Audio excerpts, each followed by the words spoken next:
কি রে কাসেম, এইটা কি? তোর জন্য আমরা ওর সাথে মারামারি করে তোর নেটের বিলটা আমরা মাফ করে দিলাম, তুই আমাকে বাকি বিলটা কেটে দিবি না? পুরা ভাবে 7 মাসে 1400, 1000 দিলি হয়ে যায়।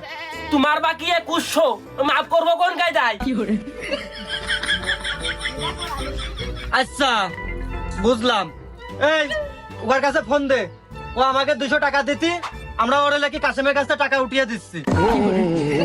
टूटा टूटा एक परिंदा ऐसे তাহলে ওইদিকে কাটাকাটি, তুমি 700 টাকা মার দাও। আবার 700? তুই এদিকে আবার চাও দিলি নে। থাক, খালাম না তো চা, আমরা খালাম না। রাত্রি তোর দোকানও থাকবে না, খাতাও থাকবে না, বাকি টাকা তুই নিশে নে। এই আজ কি করে বাড়ির সামনে তো যাইছে না কি? তাহলে আমার 2100 গেল, আমার ডিসলাইনও গেল, তাহলে আমার